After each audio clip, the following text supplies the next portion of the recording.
जय मंगलम जय नमः पार्वती सती श्रीमद् रमण गोविंद।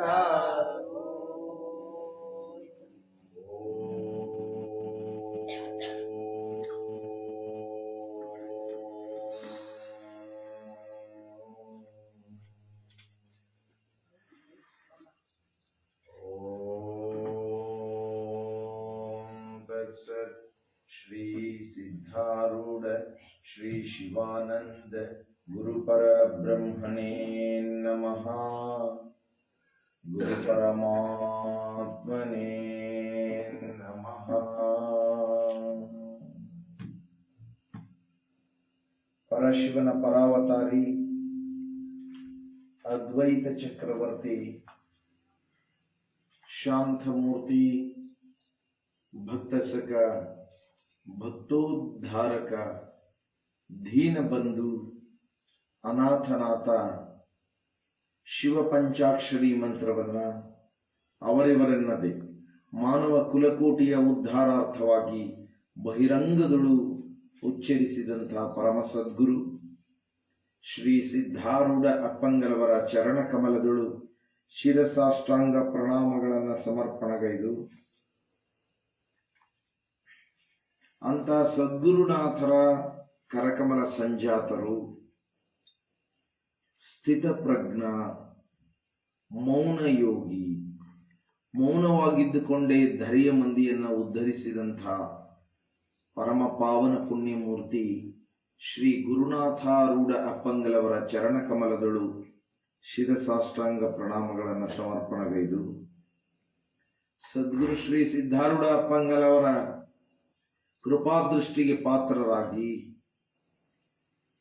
ಈ ಲೋಕದಳು ಆರೂಢ ಜ್ಯೋತಿ ಎಂಬುವ ಬಿರುದಾಂಕಿತವನ್ನು ಪಡೆದಂತ ಸದ್ಗುರು ಶ್ರೀ ಶಿವಪುತ್ರ ಸ್ವಾಮಿಗಳವರ ಚರಣ ಕಮಲಗಳಲ್ಲಿ ಶಿರಸಾಷ್ಟಾಂಗ ಪ್ರಣಾಮಗಳನ್ನು ಸಮರ್ಪಣಗೈದು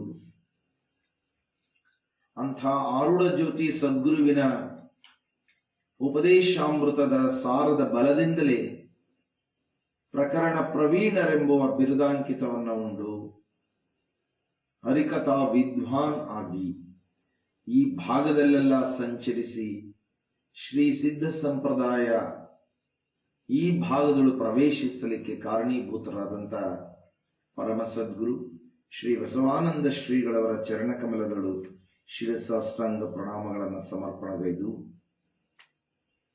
ಯಾವಂಥ ಸದ್ಗುರುವಿನ ಸೇವಾ ಕೈಂಕರ್ಯಗಳಲ್ಲಿ ತ್ರಿಕರಣಪೂರ್ವಕವಾಗಿ ಶುದ್ಧ ಸೇವೆಗೈದು ಗುರುವಿನ ಉಪದೇಶವನ್ನು ಪಡೆದು ಶ್ರೀ ಸಿದ್ಧಾಶ್ರಮವನ್ನು ಸಂಸ್ಥಾಪನೆಗೊಳಿಸಿ ತನ್ನ ಬಳಿಗೆ ಬಂದಂಥವರಿಗೆ ಯಥಾರ್ಥ ಜ್ಞಾನ ಸ್ವರೂಪವನ್ನು ಬೋಧಿಸಿ ಕೈ ಹಿಡಿದು ಕಾಪಾಡಿದಂಥ ಪರಮ ಸದ್ಗುರು ಎನ್ನಾತ್ಮದೊಡೆಯ ಶ್ರೀ ಶಿವಾನಂದ ಸ್ವಾಮಿಗಳವರ ಮಂಗಲಮಯ ಶ್ರೀಚರಣದಳು ಶಿರಸಾಷ್ಟಾಂಗ ಪ್ರಣಾಮಗಳನ್ನು ಸಮರ್ಪಣಗೈದು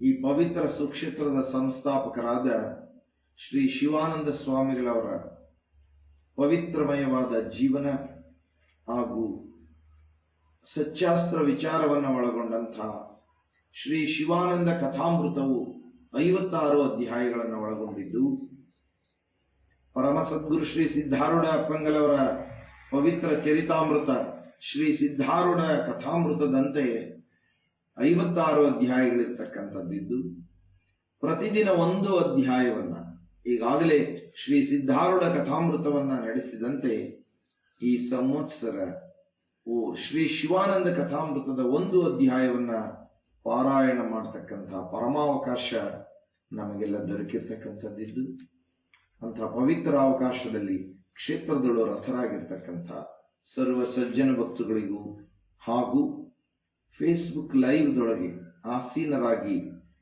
ಶುದ್ಧ ಭಾವದಿಂದ ಚಿತ್ತಶುದ್ಧಿಯಿಂದ ನಿರ್ಮಲ ಚಿತ್ತದಿಂದ ಶುಚೀಭೂತರಾಗಿ ಪೂಜಾ ಕೈಂಕರ್ಯಗಳನ್ನು ಮುಗಿಸಿ ಆಸೀನರಾಗಿರುವ ಎಲ್ಲ ಸಜ್ಜನ ಬಂಧುಗಳಿಗೂ ಶರಣಾರ್ಥಿಗಳನ್ನು ಸಮರ್ಪಣಗೈದು ಈ ಪರಮ ಪವಿತ್ರಮಯ ಈ ಸುದಿನದಂದು ಸದ್ಗುರು ಶ್ರೀ ಶಿವಾನಂದ ಕಥಾಮೃತದ 3ನೆಯ ಅಧ್ಯಾಯವನ್ನ ಪಾರಾಯಣ ಮಾಡತಕ್ಕಂಥ ಸದಾವಕಾಶವನ್ನ ಮತ್ತು ಶಕ್ತಿಯನ್ನು ಸದ್ಗುರು ಶ್ರೀ ಸಿದ್ಧಾರೂಢ ಶಿವಾನಂದ ಅಪ್ಪಂಗಳವರಾದಿಯಾಗಿ ಎಲ್ಲ ಮಹಾತ್ಮರು, ಸಂತರು, ಶರಣರು, ಮಾತೆಯರು ಕೃಪಾಶೀರ್ವಾದವಾಗಿ ಕರುಣಿಸಬೇಕೆಂಬುದಾಗಿ ಪ್ರಾರ್ಥನೆಯನ್ನು ಗೈಯುತ್ತೆ ಈ ಶುಭ ದಿನದ ಈ ಗೋಧೂಳಿ ಸಮಯದಳು ಕಥಾಮೃತದ ಆರಂಭವಾಗುತ್ತಿದ್ದು ಪ್ರಥಮ ಸದ್ಗ್ರಂಥ ಮಹಾತ್ಮ.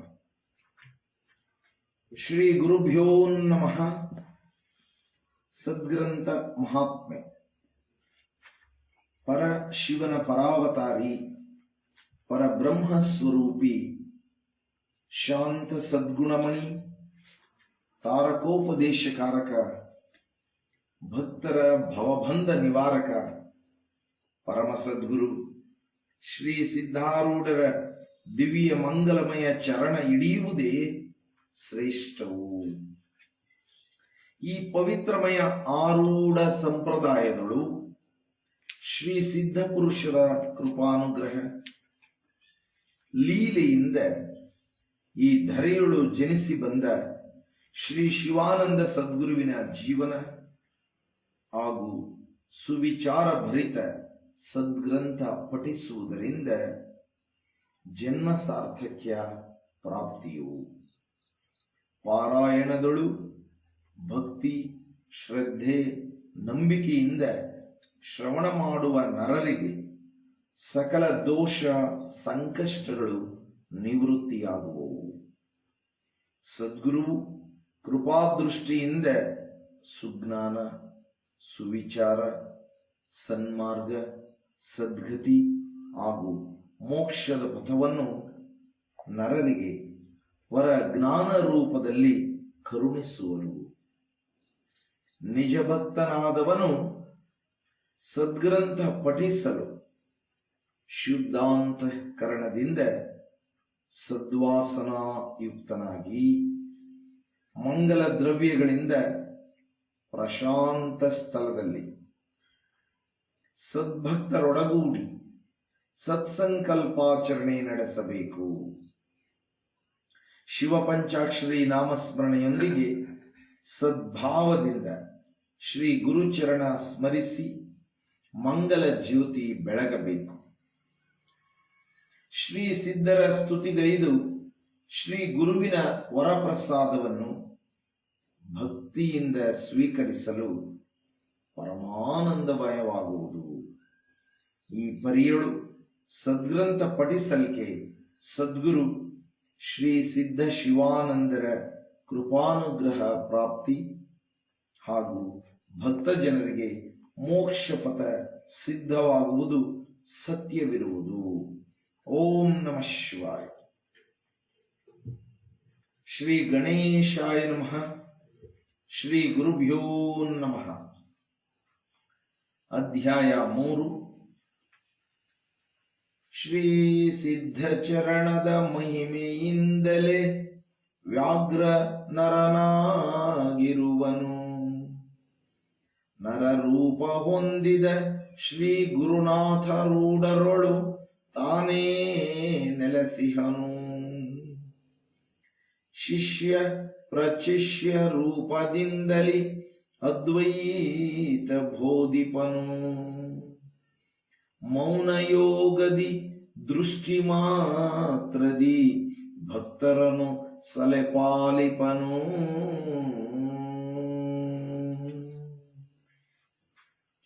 ಪರಮದಯಾನಿಧಿ ಕರುಣಾಸಾಗರ ಶ್ರೀ ಸಿದ್ಧಾರೂಢ ಚರಣ ಕಮಲಗಳನ್ನು ಋನ್ಮನಗಳಲ್ಲಿರುವ ಶುದ್ಧ ಭಾವದಿ ಪ್ರಕಟಗೊಳಿಸಿಕೊಂಡು ಅನನ್ಯ ಭಾವದಿಂದ ಸಪ್ರೇಮ ಭರಿತ ವಂದನೆಗಳನ್ನು ಸಮರ್ಪಿಸುತ್ತೇನೆ. ಲೋಕೋದ್ಧಾರದ ನಿಮಿತ್ತ ಪರಶಿವನೇ ಧರೆಗವತರಿಸಿ ಶ್ರೀ ಸಿದ್ಧಾರೂಢಾವತಾರದಿಂದ ಭಕ್ತರನ್ನು ಪೊರೆದ ಸದ್ಗುರು ಪಂಚಭೂತಗಳಿಂದಾದ ತನ್ನ ದೇಹ ಕ್ಷೀಣಿಸಿದ ಕಾರಣ ಗುರುಸ್ತುತಿಯ ಈ ಶ್ಲೋಕದಂತೆ ಸಚ್ಚಿದಾನಂದ ಸ್ವರೂಪಂ ಶ್ರೀ ಸಿದ್ಧಾರೂಢಯತೀಶ್ವರಂ ಶಿಷ್ಯ ಪ್ರಚಿಷ್ಯ ರೂಪೇಣ ಬೋಧಕಂ ಗುರುಮಾಶ್ರಯೇ. ಈ ಶ್ರೇಷ್ಠ ಗುರುವಾಕ್ಯದಂತೆ ಅಖಂಡವು, ಸ್ವಪ್ರಕಾಶನು, ಅನಾದ್ಯನಂತನು, ಅವಿನಾಶಿಯು, ಸುಜ್ಞಾನಮಯನು, ಪರಬ್ರಹ್ಮದ ಸಾಕಾರ ನಿರಾಕಾರ ರೂಪ ಪ್ರಕಟಿತನು, ಸಾಕ್ಷೀಭೂತನೂ ಆಗಿ ಸರ್ವ ಜೀವರಾಶಿಗಳಲ್ಲಿ ಸಕಲ ಚರಾಚರ ವಸ್ತು ನಾಮ ರೂಪಗಳಲ್ಲಿ ಬೆಳಗುತ್ತಿರುವ ಶ್ರೀ ಸಿದ್ಧಗುರುವರ್ಯರು ತನ್ನ ಲೋಕ ಕಲ್ಯಾಣ ಕಾರ್ಯವನ್ನು ಶಿಷ್ಯನ ದೇಹ ರೂಪದಲ್ಲಿ ಪ್ರವೇಶಿಸಿ ಕೈಗೊಂಡಿರುವರು. ಸನ್ಮಾರ್ಗವನ್ನು ಬೋಧಿಸಿರುವ ಭಕ್ತೋದ್ಧಾರಕನೆಂಬ ಸತ್ಕೀರ್ತಿಯನ್ನು ಸತ್ಯ ಮಾಡಿ ತೋರಿಸಿದ ಘನಮಹಿಮ ಸಿದ್ಧಿಪುರುಷ ಶ್ರೀ ಸಿದ್ಧಾರೂಢರಾದರು. ಅಂಥಾತ ಸದ್ಗುರು ತನ್ನೆಲ್ಲ ದಿವ್ಯ ತೇಜೋಮಯವಾದ ಸೂಕ್ಷ್ಮ ಪ್ರಕಾಶವನ್ನು ಶ್ರೀ ಗುರುನಾಥಾರೂಢರಲ್ಲಿ ಬೀರಿದರು. ಅದ್ವೈತ ಸಾರವನ್ನು, ಭಕ್ತೋದ್ಧಾರ ಕಾರ್ಯವನ್ನು ವಿಚಿತ್ರ ವಿಶೇಷ ಪರಬ್ರಹ್ಮಾವತಾರಿಯಾಗಿ ರೂಪಿಸಿಕೊಂಡಿರುವುದು ಅವಿಸ್ಮರಣೀಯವಾದುದಾಗಿದೆ. ತನ್ನಿಮಿತ್ತ ಶ್ರೀ ಗುರುನಾಥಾರೂಢರ ರೂಪದ ಶ್ರೀ ಸಿದ್ಧರ ಸೂಕ್ಷ್ಮಾವತಾರದಲ್ಲಿ ಮೌನಯೋಗಿ ಸ್ಥಿತಪ್ರಜ್ಞರಾಗಿದ್ದುಕೊಂಡು ಕೃಪೆಗಾಗಿ ಅಂಬಲಿಸಿದಂಥವರಿಗೆ ಮಾತು ಮನಗಳಿಗೆ ಮೀರಿದ ನಿಜ ಸ್ಥಿತಿಯಿಂದಲೇ ಭಕ್ತರನ್ನು ಪಾಲಿಸಿದ ಪರಮಾವತಾರವಾಗಿದೆ. ಈ ಸದ್ಗುರುಗಳೀರ್ವರನ್ನು ನೀವು ದಯಾಳು ಇರುವಿರಿ, ನೀವು ಅನಾಥರಿಗೆ ನಾಥರಿದ್ದೀರಿ, ಅನೇಕ ಸಂಕಷ್ಟಗಳಿಂದ ನಮ್ಮನ್ನು ಬಿಡಿಸುವಿರಿ.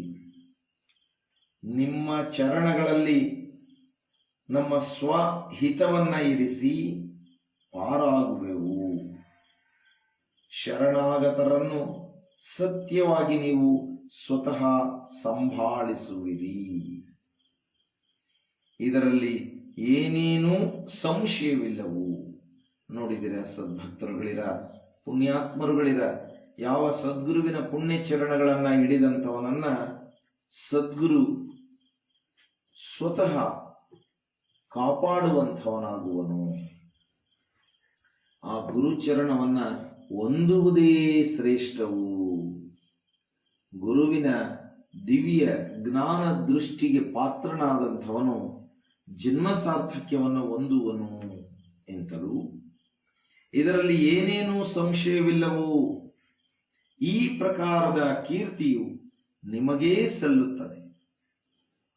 ಸರ್ವ ಜೀವಿಗಳ ಮೇಲೆಯೂ ನೀವು ಕೃಪಾ ಸಾಗರರೇ ಇದ್ದೀರಿ ಎಂದು ಭಕ್ತರು ನುಡಿಯುವರು. ಏ ಶ್ರೋತಾ ಜನರುಗಳಿರ, ಶ್ರೀ ಗುರುನಾಥರೂಢರ ಪರಮಾವತಾರವು ವಿಶೇಷವಾದ ಕಥೆಯಿಂದ ಕೂಡಿರುವುದು. ಅದನ್ನು ಶ್ರದ್ಧೆ ಭಕ್ತಿಯಿಂದ ಶ್ರವಣ ಮಾಡುವಂಥವರಾಗೋಣ, ಧನ್ಯರಾಗೋಣ. ಪೂರ್ವಾರ್ಧ ಕಾಲದೊಳು ಶ್ರೀ ಸಿದ್ಧಾರೂಢರು ಪೃಥ್ವಿ ಸಂಚರಣ ಮಾಡುತ್ತಾ ಕಾವೇರಿ ನದಿ ತೀರದ ಮಹಾ ಅರಣ್ಯದ ಸಮೀಪ ಬಂದರು.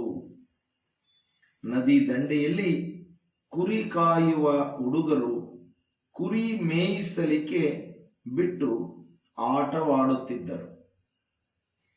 ಸಿದ್ಧರು ಅವರ ಜೊತೆ ಆಟ ಆಡಲಿಕ್ಕೆ ಹತ್ತಿದರು.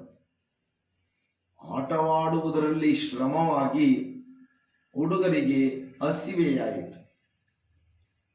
ಕುರಿಗಾಹಿಗಳು ತಂದ ಬುತ್ತಿಯನ್ನು ಒತ್ತಟ್ಟಿಗೆ ಕುಳಿತುಕೊಂಡು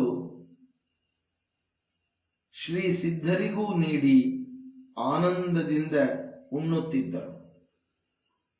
ಹಾಗೆ ಒಮ್ಮಿಂದೊಮ್ಮಲೆ ಕುರಿಗಳು ಘಾಸಿಯಾಗಿ ಚಲ್ಲಾಪಿಲ್ಲಿಯಾಗಿ ಓಡತೊಡಗಿದವು. ಕುರಿಗಳು ಯಾಕೆ ಓಡುತ್ತಿವೆ ಎಂದು ತಿಳಿಯದೆ ಹುಡುಗರೂ ಓಡತೊಡಗಿದರು. ಒಂದು ವ್ಯಾಘ್ರವು ಸಮೀಪದ ಕಂಟಿಯೊಳಗೆ ಕುಳಿತುಕೊಂಡಿತ್ತು. ಹುಲಿಯು ಕುರಿಯನ್ನ ಭಕ್ಷಿಸಲು ಹೊಂಚು ಹಾಕುತ್ತಿತ್ತು.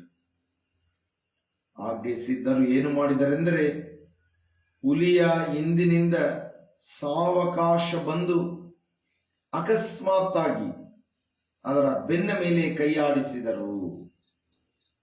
ಕೂಡಲೇ ಹುಲಿ ಒಮ್ಮಿಂದೊಮ್ಮೆ ಗಾಬರಿಯಾಗಿ ಹಾರಿತು.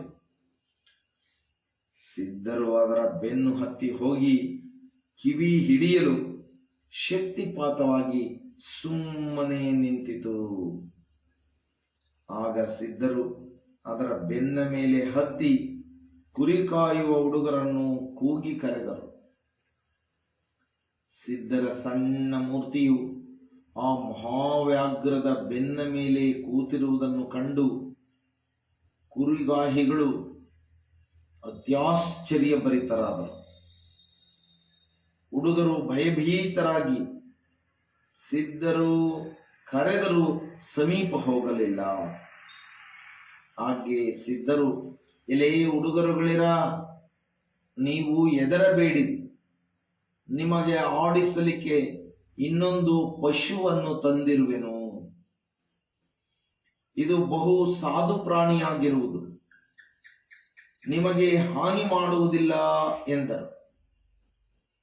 ಹಾಗೆ ಹುಡುಗರು ಅನ್ನುತ್ತಾರೆ, ಸಿದ್ಧರೇ, ನೀವು ಮಹಾಪುರುಷರಂತೆ ಕಾಣಿಸುತ್ತಿದ್ದೀರಿ.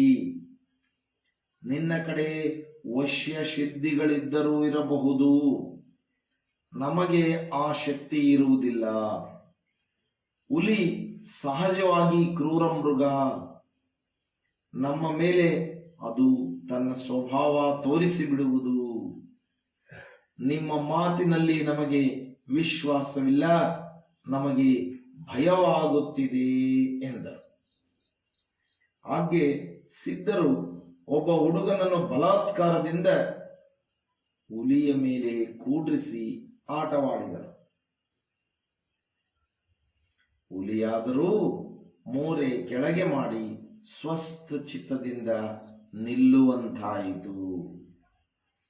ಇದನ್ನು ನೋಡಿದ ಹುಡುಗರು ಧೈರ್ಯ ತಂದುಕೊಂಡು ಹುಲಿಯ ಸಮೀಪ ಬಂದರು. ಅದರ ಕೂಡ ಆಟ ಆಡುವಂತಾದರು. ಹೀಗೆ ಪ್ರತಿನಿತ್ಯ ಕುರಿ ಕಾಯುವ ಹುಡುಗರು ವ್ಯಾಘ್ರದೊಂದಿಗೆ ಆಟವಾಡುತ್ತಾ ಸಿದ್ಧರ ಸಾನ್ನಿಧ್ಯದಲ್ಲಿ ಕಾಲ ಕಳೆಯುತ್ತಿದ್ದರು. ಈ ವರ್ತಮಾನವು ಬೇಟೆಗಾರನೊಬ್ಬನಿಗೆ ತಿಳಿಯಿತು. ಹುಲಿಯನ್ನು ಕೊಂದು ಚರ್ಮವನ್ನು ಕೊಟ್ಟರೆ ದ್ರವ್ಯ ಸಿಗುವುದೆಂಬ ಆಸೆಯಿಂದ ಒಂದು ದಿನ ಹುಲಿ ಬರುವ ಹಾದಿಯ ಒಂದು ಕಂಟಿಯಲ್ಲಿ ಅವಿತುಕೊಂಡು ಕುಳಿತನೋ.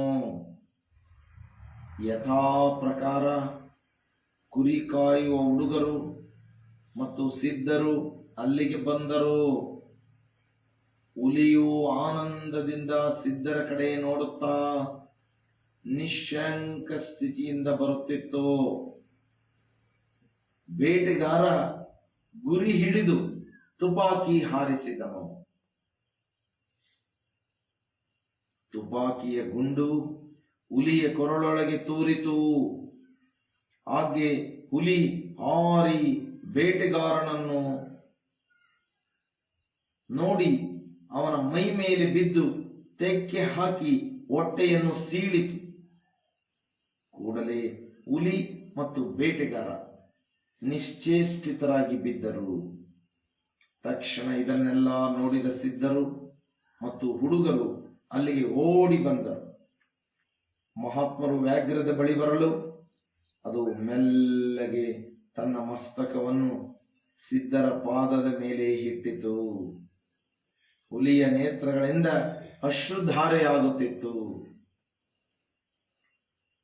ಅಂತಃಕರಣಯುಕ್ತರಾದ ದಯಾಮಯ ಕರುಣಾಸಾಗರರಾದ ಶ್ರೀ ಸಿದ್ಧರು ತನ್ನ ಹಸ್ತದಿಂದ ವ್ಯಾಘ್ರದ ಮಸ್ತಕವನ್ನು ತೊಡೆಯ ಮೇಲಿರಿಸಿಕೊಂಡು ಹೀಗೆನ್ನುವರು: ಏ ನನ್ನ ಪ್ರಿಯ ಸಖನೇ, ಜೀವದ ಜೀವಾಳನೇ, ಈಗ ನೀನು ದೇಹತ್ಯಾಗ ಮಾಡುವಿ. ಆದರೆ ಮುಂದೆ ನಿನಗೆ ಮನುಷ್ಯ ಜನ್ಮ ಪ್ರಾಪ್ತಿಯಾಗುವುದು. ಹಾಗೆ ನೀನು ಸದಾ ನನ್ನ ಸಂಗಡವೇ ಇದ್ದು ಆಡುವಂಥವನಾಗುವಿ. ಶಾಂತನಾಗು ಎಂದು ಸಿದ್ಧರು ತಮ್ಮ ಹಸ್ತವನ್ನು ವ್ಯಾಘ್ರದ ಮಸ್ತಕದ ಮೇಲಿಟ್ಟರು. ಕೂಡಲೇ ವ್ಯಾಘ್ರವು ಪ್ರಾಣವನ್ನು ತ್ಯಜಿಸುವಂತದ್ದಾಯಿತು. ಕುರಿ ಕಾಯುವ ಹುಡುಗರು ಈತನು ಸಾಕ್ಷಾತ್ ಶಿವನ ಸ್ವರೂಪವೇ ಇರುವನು ಎಂದು ಅರಿತು ಶ್ರೀ ಸಿದ್ಧಚರಣಗಳಿಗೆ ಶರಣು ಮಾಡಿದರು. ಹಾಗೆಯೇ ಸಿದ್ಧರು ಮುಂದೆ ಪೃಥ್ವಿ ಸಂಚರಣೆಗೆ ತೆರಳಿದರು. ಇಲ್ಲಿಗೆ ಪೂರ್ವ ಕಥೆಯು ಮುಗಿಯಿತು. ಸದ್ಗುರು ಶ್ರೀ ಸಿದ್ಧಾರೂಢ ಸ್ವಾಮಿಗಳು ಕಾಲಾಂತರದಲ್ಲಿ ಕ್ಷೇತ್ರ ಸಂಚಾರದಿಂದ ಹುಬ್ಬಳ್ಳಿಗೆ ಆಗಮಿಸಿದರು. ಹಾಗೆ ಹುಬ್ಬಳ್ಳಿ ಪುರವಾಸಿಗಳಾದ ಭೀಮಪ್ಪ ಉಜ್ಜಣ್ಣನವರ, ಲಕ್ಷ್ಮವ್ವ ದಂಪತಿಗಳು ಶ್ರೀ ಸಿದ್ಧರನ್ನು ಪ್ರೇಮ ಭಕ್ತಿಯಿಂದ ಸದ್ಗುರುಗಳೆಂದು ಕಾಣುವಂಥವರಾದರು. ಆದಾಗ್ಯೂ ತಮಗೆ ವಂಶಾಭಿವೃದ್ಧಿ ಇಲ್ಲವೆಂದು ಕೊರಗುತ್ತಾ ಲಕ್ಷ್ಮವ್ವನ ತಮ್ಮನ ಮಗನಾದ ಸಿದ್ದಪ್ಪನನ್ನ ಸಾಕು ಮಗನಾಗಿ ದತ್ತು ಪಡೆದರು. ಕಾಲಾಂತರದಲ್ಲಿ ಸಿದ್ದಪ್ಪನಿಗೆ ಪಾರ್ವತಮ್ಮ ಎಂಬಾಕೆಯನ್ನು ಲಗ್ನ ಮಾಡಿಸಿದರು. ಈ ದಂಪತಿಗಳಿಗೆ 9 ಜೂನ್ 1909 ಮೂಲಾ ನಕ್ಷತ್ರದಲ್ಲಿ ಗಂಡು ಮಗು ಜನಿಸಿತು. ಮಗು ಮೂಲಾ ನಕ್ಷತ್ರದಲ್ಲಿ ಜನಿಸಿದ ಕಾರಣ ತಂದೆ ತಾಯಿಗೆ ಅರಿಷ್ಟವು ಎಂಬುದಾಗಿ ಭವಿಷ್ಯಕಾರರೊಬ್ಬರು ತಿಳಿಸಿದರು. ಆ ಮಗುವನ್ನು ಸಮೀಪದ ದೇವಸ್ಥಾನದೊಳಗೆ ಹಾಕಿ ಬಂದರು. ಈ ಸುದ್ದಿ ತಿಳಿಸಿದ ಶ್ರೀ ಸಿದ್ಧಾರೂಢರು ಆ ಮಗುವನ್ನು ಸಂತೈಸಿ ತಂದೆ ತಾಯಿಗಳಿಗೆ ಧೈರ್ಯ ವಿವೇಕ ಬೋಧಿಸಿದರು. ಅಲ್ಲದೆ ಈ ಶಿಶು ಸಾಮಾನ್ಯವಾದುದಲ್ಲ ಎಂದು ವರದಾನ ನೀಡಿ ಅವನಿಗೆ ಗುರುನಾಥ ಎಂದು ನಾಮಕರಣ ಮಾಡಿ ಆಶೀರ್ವದಿಸಿದರು. ಗುರುನಾಥ 2 ವರ್ಷದವನಿದ್ದಾಗೆ ತಾಯಿ ಪಾರ್ವತಮ್ಮ ತೀರಿಕೊಂಡಳು. ಭೀಮಪ್ಪ ಮತ್ತು ಲಕ್ಷ್ಮವ್ವನ ಪೋಷಣೆಯಲ್ಲಿ ನಿತ್ಯ ಮಠಕ್ಕೆ ಬರುತ್ತಾ ಗುರುನಾಥ ಶ್ರೀ ಸಿದ್ಧರಿಗೆ ಸಮೀಪವರ್ತಿಯಾದನು. ಪೂರ್ವ ಸಂಸ್ಕಾರದಿಂದ ಸಿದ್ಧರ ಮೈ ಮೇಲೆ ಹತ್ತಿ ಇಳಿದು ಆಟವಾಡ ಹತ್ತಿದನು. ಶ್ರೀ ಸಿದ್ಧರು ತಮ್ಮ ಜ್ಞಾನ ಚಕ್ಷುವಿನಿಂದ ಬಾಲಕನ ಪೂರ್ವ ಜನ್ಮದ ರಹಸ್ಯವನ್ನ ಅರಿತರು. ಕರುಣೆ, ದಯೆ, ವಾತ್ಸಲ್ಯದಿಂದ ಗುರುನಾಥನನ್ನ ಕಂಡರು. ಈ ಎಲ್ಲ ವೃತ್ತಾಂತವನ್ನ ಶ್ರೀ ಸಿದ್ಧನಾಥರು ತನ್ನ ಭಕ್ತರಿಗೆ, ಒಬ್ಬ ಸಣ್ಣ ಹುಡುಗನಿಗೆ ತಿನ್ನಲು ಬಾಳೆಹಣ್ಣು ನೀಡಿ ಗುರುನಾಥನ ಪೂರ್ವ ವೃತ್ತಾಂತ ಕಥೆಯನ್ನು ಹೇಳಿಸಿದ್ದರು.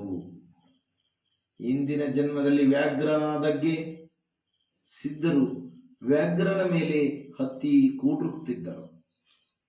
ಆ ನಿಮಿತ್ತ ಈ ಜನ್ಮದಲ್ಲಿ ಗುರುನಾಥಾರೂಢನಾಗಿ ಪ್ರೀತಿಯಿಂದ ಸಿದ್ಧರ ಮೇಲೆ ಹತ್ತಿ ಆಡುತ್ತಿರುವನು ಎಂದು ಭಕ್ತರೆಲ್ಲರೂ ಆನಂದಮಯರಾದರು.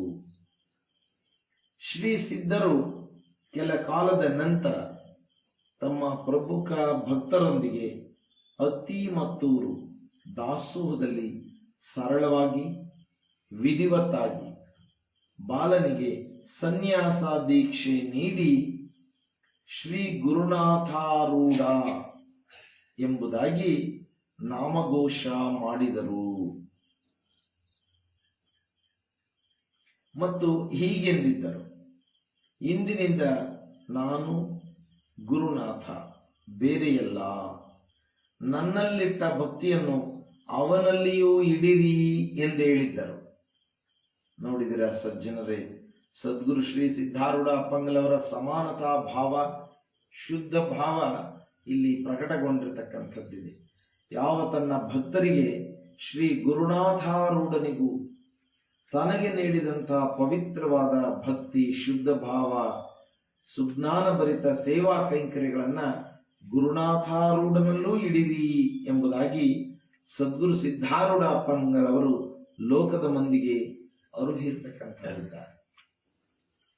ಕಾಲಾಂತರದಲ್ಲಿ ಒಂದು ದಿನ ಶ್ರೀ ಸಿದ್ಧಾರೂಢ ಮಹಾರಾಜರು ಶ್ರೀ ಗುರುನಾಥಾರೂಢರನ್ನು ಏಕಾಂತದಲ್ಲಿ ಕೂಡಿರಿಸಿಕೊಂಡು ತದೇಕ ದೃಷ್ಟಿಯಿಂದ ವೀಕ್ಷಿಸಿ ಮೌನ ಯೋಗಿಗಳಾಗಿರುವಂತೆ ಆದೇಶಿಸಿದರು. ಹಾಗೆ ಮೌನ ಯೋಗಿಗಳಾಗುವಂತೆ ಆದೇಶಿಸಿದ ತರುವಾಯ ತನ್ನ ಪೂರ್ಣ ಶಕ್ತಿಯನ್ನು ಶ್ರೀ ಸಿದ್ಧರು ಚಿನ್ಮಯ ದೀಕ್ಷೆಯೊಂದಿಗೆ ಶ್ರೀ ಗುರುನಾಥರಿಗೆ ಧಾರೆ ಎರೆದರು. ಲೋಕ ಕಲ್ಯಾಣವಾಗಲೆಂದು ಆಶೀರ್ವದಿಸಿದರು. ನಂತರ ಶ್ರೀ ಸಿದ್ಧಾರೂಢರು ಶಿವೈಕ್ಯರಾದರು. ನೋಡಿದಿರ ಸಜ್ಜನ ಸದ್ಭಕ್ತರುಗಳಿದ ಶ್ರೀ ಸಿದ್ಧಾರೂಢ ಅಪ್ಪಂಗಲವರು ಶಿಷ್ಯ ಪ್ರಚಿಷ್ಯ ರೂಪೇಣ ಬೋಧಕಂ ಗುರುಮಾಶ್ರೇ ಎಂಬಂತೆ ಗುರುನಾಥಾರೂಢರಿಗೆ ತನ್ನ ದಿವ್ಯ ದೃಷ್ಟಿ ಮಾತ್ರದಿಂದಲೇ ಉಪದೇಶಾಮೃತವನ್ನು ನೀಡಿ ಮೌನ ಯೋಗಿಗಳಾಗಿರುವಂತೆ ಆದೇಶಿಸಿದರು ಮತ್ತು ಚಿನ್ಮಯ ದೀಕ್ಷೆಯನ್ನ ಕರುಣಿಸಿದರು. ಲೋಕ ಕಲ್ಯಾಣ ಆಗಲೆಂದು ಆಶೀರ್ವದಿಸಿದರು. ತದನಂತರ ಶ್ರೀ ಸಿದ್ಧಾರೂಢ ಅಪ್ಪಂಗಲವರು ಶಿವೈಕ್ಯರಾದರು. ನಂತರ ಶ್ರೀ ಗುರುನಾಥಾರೂಢರ ಅವಸ್ಥೆಯು ಸಂಪೂರ್ಣವಾಗಿ ಬದಲಾಯಿತು. ಶ್ರೀ ಸಿದ್ಧಾರೂಢರ ಕೃಪಾಶೀರ್ವಾದದ ನಂತರ ಗುರುನಾಥಾರೂಢರ ಅವಸ್ಥೆಯು ಸಂಪೂರ್ಣವಾಗಿ ಬದಲಾಗಿ ಹೋಯಿತು. ಪೂರ್ಣ ಮೌನ ಯೋಗಿಯಾಗಿ ಉನ್ಮತ್ತ ಸ್ಥಿತಿ ಪ್ರಾಪ್ತಿಯಾಯಿತು. ಆಗ ದೇಹ ಭಾವ ತೊರೆದು ಹೋಯಿತು. ಸುಖ ದುಃಖ, ತನ್ನವರು ಪರರು ಎಂಬ ಭೇದ ಭಾವಗಳಿಲ್ಲವಾಯಿತು. ಕ್ರೋಧಾದಿ ವೃತ್ತಿಗಳು ನಾಶವಾಗಿ ಹಸು ಮಗುವಿನಂತೆ ನಿರ್ಭಾವಯುಕ್ತರಾದರು. ನೋಡಿದಿರ ಸಜ್ಜನ ಸದ್ಭಕ್ತರೇ, ಗುರುವಿನ ಉಪದೇಶಾಮೃತದ ಸಾರ ಯಾವಾತನ ಅಂತಃಕರಣದಲ್ಲಿ ಪ್ರವೇಶ ಆಗ್ತದೆಯೋ ಅಂಥಾತನಿಗಿಂತ ಪವಿತ್ರ ಅವಕಾಶ ದೊರೆಯತಕ್ಕಂಥದ್ದಿದೆ ಅಂತಲೂ, ಕ್ರೋಧಾದಿ ವೃತ್ತಿಗಳು ನಾಶವಾಗಿ ಹಸು ಮಗುವಿನಂತೆ ನಿರ್ಭಾವಯುಕ್ತರಾದರು. ಶ್ರೀ ಗುರುನಾಥಾರೂಢರು ಬ್ರಹ್ಮಮಯರಾದರು. ಅಖಂಡ ಸಚ್ಚಿದಾನಂದ ಸ್ವರೂಪವಾದ ತುರ್ಯಾತೀತ ಅವಸ್ಥೆಯಲ್ಲಿ ಸದಾ ಪರಮಾನಂದಗಳು ಉನ್ಮತ್ತರಾಗಿರುವವರಾದರು. ಆಮೇಲೆ ಪೂರ್ಣ ಮೌನಮಯರಾಗಿ ಅನಿರ್ವಚನೀಯ ಬ್ರಹ್ಮದಲ್ಲಿ ಬೆರೆತು ಜೀವನ್ಮುಕ್ತರಾದರು. ನೋಡಿದರೆಪ್ಪ, ಯಾವ ಪರಮ ಸದ್ಗುರು ಶ್ರೀ ಸಿದ್ಧಾರೂಢ ಅಪ್ಪಂಗಲವರ ನೇತ್ರಗಳಿಂದ ಕೃಪಾದೃಷ್ಟಿಯ ಸದ್ಭಾವದ ನೋಟವನ್ನ ಗುರುನಾಥಾರೂಢರ ನೇತ್ರಗಳಲ್ಲಿ ದೃಷ್ಟಿಸಿದ, ಈಕ್ಷಿಸಿದ ಮಾತ್ರದಿಂದಲೇ ಗುರುನಾಥಾರೂಢರಿಗೆ ಪರಮ ಪವಿತ್ರವಾದಂತಹ ಶ್ರೇಷ್ಠ ಜನ್ಮ ಸಾರ್ಥಕ್ಯ ಹೊಂದುವ ಅವಕಾಶವು ಸದ್ಗುರು ಶ್ರೀ ಸಿದ್ಧಾರೂಢ ಅಪ್ಪಂಗಲವರ ವರಪ್ರಸಾದದಿಂದ ದೊರಕಿರ್ತಕ್ಕಂಥದ್ದಿದೆ. ಮತ್ತು ಸದ್ಗುರು ಸಿದ್ಧಾರೂಢರು ಗುರುನಾಥಾರೂಢರನ್ನ ಮೌನ ಯೋಗಿಗಳಾಗಿರುವಂತೆ ಆಶೀರ್ವದಿಸಿದರು. ಭಕ್ತರು ಶ್ರೀ ಗುರುನಾಥಾರೂಢರಿಗೆ ಸ್ನಾನ ಮಾಡಿಸುತ್ತಿದ್ದರು. ಹಸು ಮಗುವಿನಂತೆ ತಯಾರಾದ ಶ್ರೀ ಗುರುನಾಥಾರೂಢರಿಗೆ ಆಗಿನ ಭಕ್ತರು ವಚನ ರಹಿತರಾಗಿರ್ತಕ್ಕಂಥ, ಶಬ್ದ ರಹಿತರಾಗಿರ್ತಕ್ಕಂಥ ಮತ್ತು ವಚನಕ್ಕೆ ಅತೀತವಾದಂತಹ ಬ್ರಹ್ಮಚಿಂತನೆಯಲ್ಲಿದ್ದಂತಹ ಶ್ರೀ ಗುರುನಾಥಾರೂಢರಿಗೆ ಭಕ್ತರು ಸ್ನಾನ ಮಾಡಿಸುತ್ತಿದ್ದರು. ಮಗುವಿಗೆ ಮೈ ತೊಳೆದಂತೆ ತೊಳೆದು ವಸ್ತ್ರ ತೊಡಿಸುತ್ತಿದ್ದರು. ಭಕ್ತರು ತಿನ್ನಿಸಿದರೆ ತಿನ್ನುತ್ತಿದ್ದರು, ಪೂಜಿಸಿದರೆ ಪೂಜಿಸಿಕೊಳ್ಳುತ್ತಿದ್ದರು. ದೇಹ ಭಾವ ನಷ್ಟವಾಗಿ ಹಸಿವೆ, ನೀರಡಿಕೆ, ನಿದ್ದೆ, ಬೇನೆ, ಬೇಸರಿಕೆ, ವಿಶ್ರಾಂತಿ ಇತ್ಯಾದಿ ದೇಹ ಧರ್ಮಗಳು ಯಾವುವೂ ಅವರಿಗೆ ಇಲ್ಲವಾದವು. ಯಾವಾಗಲೂ ಅಂತರ್ಮುಖಿಗಳಾಗಿರುತ್ತಿದ್ದರು. ನೋಡಿದಿರ ಸಜ್ಜನ ಸದ್ಭಕ್ತರೇ, ಯಾವ ಪವಿತ್ರಮಯ ಗುರುವಿನ ಉಪದೇಶಾಮೃತವನ್ನು ಸ್ವೀಕರಿಸಿದಂತ ಸಜ್ಜನನೂ ನಿದ್ದೆ, ಬೇನೆ, ಬೇಸರಿಕೆ, ವಿಶ್ರಾಂತಿ ಇತ್ಯಾದಿ ದೇಹ ಧರ್ಮಗಳನ್ನ ಗುರು ಸೇವೆಗೆ ವಿಮುಖನಾಗಿ ಅಂತ ಹೇಳಿದ್ರೆ, ಇಂಥ ಯಾವ ದೇಹ ಧರ್ಮಗಳಿದ್ದಾವೆ ಅವುಗಳಿಂದ ವಿಮುಖನಾಗಿ ಗುರು ಸೇವೆಗೆ ಪ್ರಾಪ್ತನಾಗಬೇಕಂತೆ. ಹಾಗೆ ಗುರು ಕೃಪಾ ಮಾಡತಕ್ಕಂಥವನಿದ್ದಾನೆ. ಕಾರಣ ಗುರು ಸೇವಾಪ್ರಿಯ ಅಂತ ಹೇಳಿ ವಿಚಾರ ಮಾಡಿದ್ವಿ. ಶಿವ ಅಭಿಷೇಕ ಪ್ರಿಯ, ಹಂಗೆ ಗುರು ಸೇವಾಪ್ರಿಯ. ತನ್ನಿಮಿತ್ತ ಅಂಥ ಗುರುವಿನಲ್ಲಿ ಸೇವಾ ಮಾಡಿದ್ದರಿಂದ ಗುರುನಾಥಾರೂಢರು ಸದಾ ಅಂತರ್ಮುಖಿಗಳಾಗಿರುತ್ತಿದ್ದರು. ಅಂತರ್ಮುಖಿ ಎಂದಾಗೆ ತನ್ನ ಅಂತರಂಗದಲ್ಲಿರುವ ಯಾವ ಪರಬ್ರಹ್ಮ ಸಚ್ಚಿದಾನಂದ ಸ್ವರೂಪದ ನಿಜಾರ್ಥವನ್ನ ಅರಿತು ಸತ್ ಚಿತ್ ಆನಂದ ನಿತ್ಯ ಪರಿಪೂರ್ಣ ಸ್ಥಿತಿಯ ಸದ್ಲಕ್ಷಣಗಳನ್ನು ಹೊಂದಿ ತಾನೇ ತಾನಾಗಿ ಪರಮಾನಂದಮಯನಾಗಿರ್ತಕ್ಕಂಥ ಅಂತರ್ಮುಖಿ ಸ್ಥಿತಿ ಗುರುನಾಥಾರೂಢರಿಗೆ ಪ್ರಾಪ್ತವಾಗ್ತಕ್ಕಂಥದ್ದಾಯಿತು. ಅಂತಹ ಶ್ರೇಷ್ಠವಾಗಿರ್ತಕ್ಕಂಥ ಶಕ್ತಿ ಗುರುವಿನ ಕೃಪೆಯಿಂದಲೇ ಪ್ರಾಪ್ತಿಯಾಗಬೇಕಾಗಿದೆ ಎಂದರು. ಒಬ್ಬ ತಾಯಿ ಗರ್ಭದಿಂದ ಜನಿಸಿದ ಮಗುವನ್ನ ಸಾಕಿದಂತೆ ಸಾಧುಗಳು ಶ್ರೀಗಳ ಸೇವೆ ಮಾಡತೊಡಗಿದರು. ಸಾಧುಗಳು ಎಬ್ಬಿಸಿದಾಗ ಏಳುವರು, ಮಲಗಿಸಿದಾಗ ಮಲಗುವರು. ಊಟ ಉಣ್ಣಿಸುವಾಗೆ ಹೆಚ್ಚಾದ ಅನ್ನದ ತುತ್ತನ್ನು ಪುರ್ ಎಂದು ಉಗುಳುತ್ತಿದ್ದರು. ಬೇಕು ಬೇಡಗಳೆಂಬ ಶಬ್ದವೇ ಇರಲಿಲ್ಲ. ಕ್ರಿಮಿಕೀಟಗಳಿಂದ ದೇಹಕ್ಕಾಗುವ ಯಾವ ಪರಿವೆಯೂ ಇರಲಿಲ್ಲ. ಶ್ರೀಮದ್ ನಿಜಗುಣರ ವಾಕ್ಯದಂತೆ ಮುಟ್ಟಿ ಕೆಲವರಂ, ನೋಡಿ ಕೆಲವರಂ, ಮಾತನಾಡಿ ಕೆಲವರಂ, ಉದ್ಧರಿಪನು ಸದ್ಗುರು ಎಂಬಂತೆ ಶ್ರೀ ಗುರುನಾಥಾರೂಢರು ಮುಟ್ಟಿ ಕೆಲವರಂ, ನೋಡಿ ಕೆಲವರಂ ಉದ್ಧರಿಸಿದರು.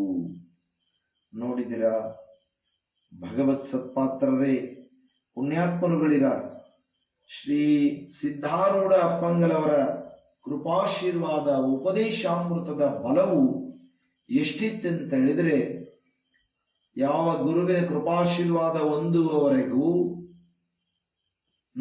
ನುಡಿಗಳನ್ನು ನುಡಿಯುತ್ತಿದ್ದಂಥ ಗುರುನಾಥರು ಶ್ರೀ ಸಿದ್ಧರ ಉಪದೇಶಾನುಗ್ರಹ ನಂತರ ಆದೇಶವನ್ನ ಪಾಲಿಸುತ್ತಾ ಗುರುವಿನ ಆದೇಶಗಳು ಭಕ್ತಿ, ಶ್ರದ್ಧೆ, ನಂಬಿಕೆ, ನಿಷ್ಠೆಯ ನಿಡಿದು ಪಾಲನೆ ಮಾಡಿದಂತಹ ಶಿಷ್ಯೋತ್ತಮರಾದರು.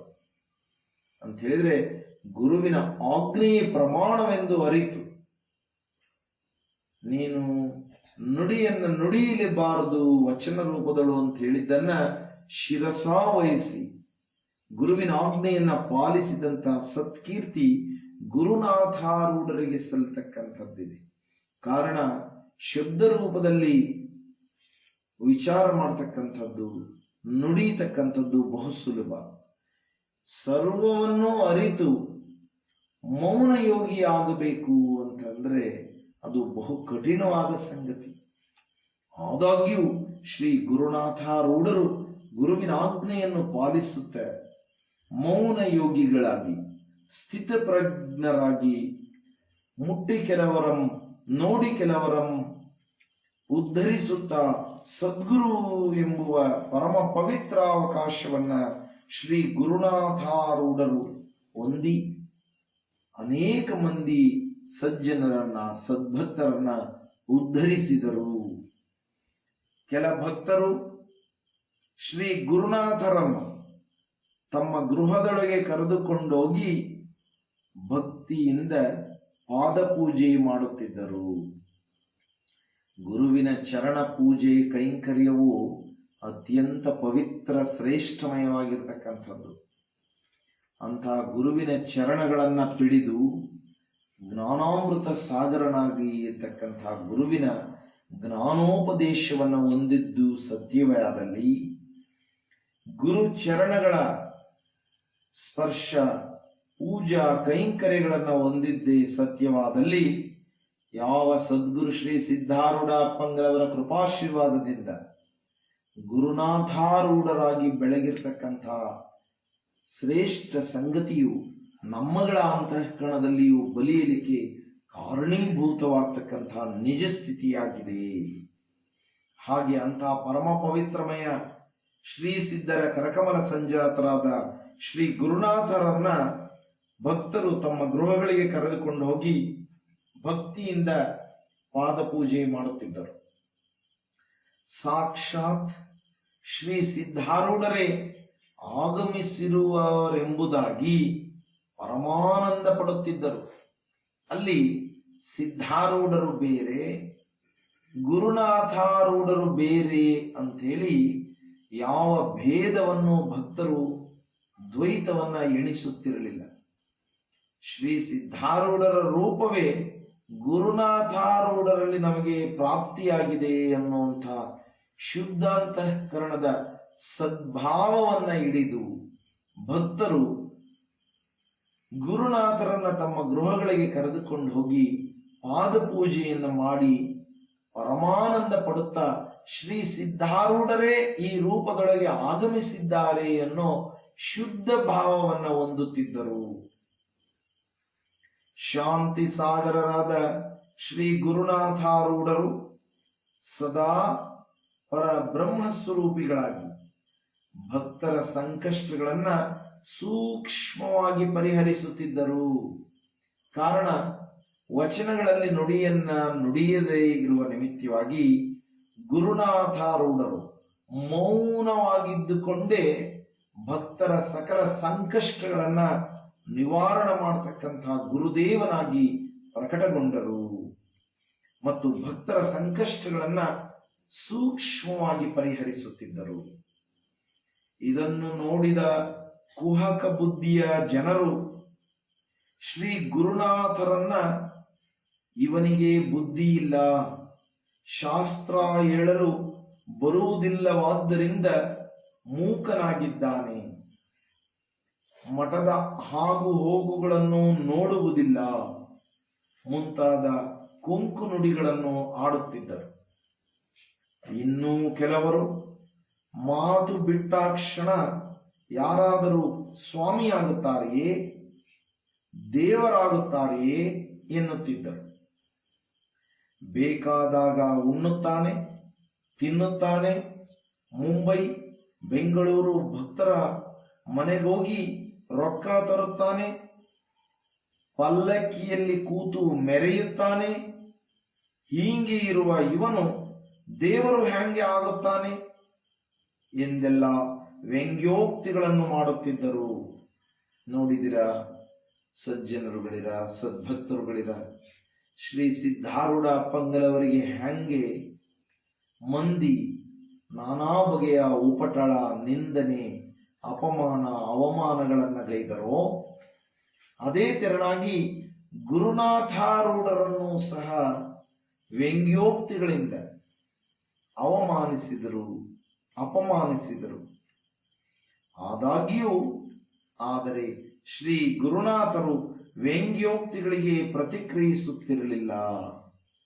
ಯಾರೇ ಯಾವ ಬಗೆಯ ಕುಹಕಿಗಳು ವ್ಯಂಗ್ಯೋಕ್ತಿ ಮಾಡಿದರೂ ಗುರುನಾಥಾರೂಢರು ತನ್ನ ನಿಜ ಸ್ಥಿತಿಯಾದ ಸ್ಥಿತಪ್ರಜ್ಞ ಸ್ಥಿತಿಯಲ್ಲಿ ಮೌನ ಯೋಗಿಗಳಾಗಿ ಸದಾ ಅಸನ್ಮುಖರಾಗಿರುತ್ತಿದ್ದರು ಮತ್ತು ತನ್ನ ಗುರುದೇವರಾಗಿರ್ತಕ್ಕಂತಹ ಶ್ರೀ ಸಿದ್ಧಾರೂಢರ ಧ್ಯಾನದಳು ಸದಾ ರತರಾಗಿರುತ್ತಿದ್ದರು. ಅವರು ಪೂರ್ಣ ಪ್ರಜ್ಞ ಸ್ಥಿತಿಯಲ್ಲಿದ್ದು ಮಾತು ಮನಗಳಿಂದ ಅತ್ತತ್ತ ಮೀರಿದ ಸಾತಿಶಯದ ನಿರುಪಾಧಿಕ ನಿರ್ಮಲ ಜ್ಯೋತಿ ಸ್ವರೂಪದಲ್ಲಿ ಮನಸ್ಸು ಸದಾ ಲಯವಾಗಿತ್ತು. ಕುಹಕಿಗಳ ಮಾತಿನೆಡೆಗೆ ಅವರ ಲಕ್ಷ್ಯವಿರುತ್ತಿರಲಿಲ್ಲ. ನೋಡಿದಿರ ಸದ್ಭಕ್ತರುಗಳಿರ, ಗುರುನಾಥಾರೂಢರ ಅಂತಃಕರಣ ಮನ ಬುದ್ಧಿ ಚಿತ್ಯ ಆದಿಯಾಗಿ ಸಕಲವೂ ಶ್ರೀ ಸಿದ್ಧಾರೂಢ ಅಪ್ಪಂಗಳವರ ಧ್ಯಾನಮಯವಾಗಿತ್ತು.